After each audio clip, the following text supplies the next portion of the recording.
Mr. President, heads of state and government, honorable ministers, excellencies, ladies and gentlemen, I am a survivor of the Yazidi genocide, now a refugee. I was a villager who found herself ripped from her life of freedom and dreams to that of a slave without hope, under the rule of the so-called Islamic State. When Daesh attacked us, they killed men and enslaved women. They killed my mother along with 80 older women because they did not want to use them for sexual enslavement. They killed 6 of my brothers and took me along with other 6,500 Yazidi women and children.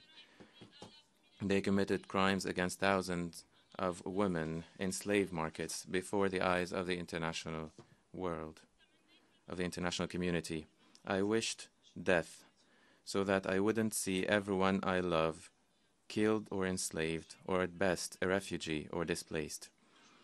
After fleeing, I found myself an IDP in Kurdistan region, where 1.5 million refugees live under difficult conditions. I then moved to Germany as a migrant.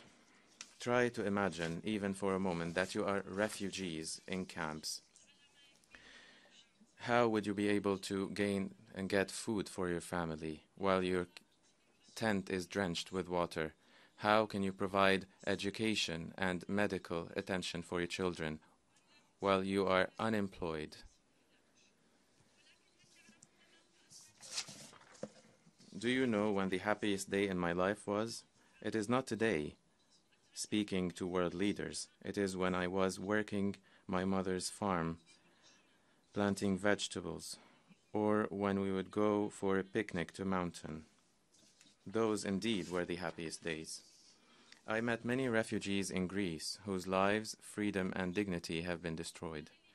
One of them said, and I quote, "There is no life here, and there is no place to return to." We are living a third world war, without naming it as such. Today, I want to convey to you a message from all victims around the world. You must know, as leaders, that whatever you do will impact either positively or negatively on the lives of simple people. You decide whether it is to be war or peace. You decide to give hope or suffering. You are the ones to decide whether another girl, just like me, in a different part of the world, will be able to lead a simple life or will be forced to live in suffering and bondage. We must put an end to war.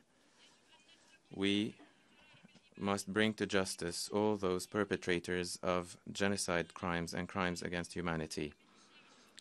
Terrorist organizations, including ISIL and Boko Haram, are the main reason behind the displacement of millions. We must eliminate all those monsters once and for all.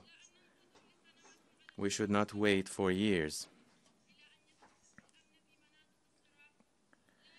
In order to restore peace, we should not close our borders to innocent women and children who flee from violence. We must stand with persecuted minorities. The world has only one border. It is called humanity. The differences between us are small compared to our shared humanity. From this stage, I beg you all to put humans first and to carry with you the message of His Excellency Emir Zaid Rad al-Hussein. I beg you all to put humans first, and that all of you will be able to support peace. If beheadings, sexual enslavement, and children rape, if all those acts do not force you to move, when will you do that? You and your families are not the only ones to deserve life. We also deserve a life. Thank you.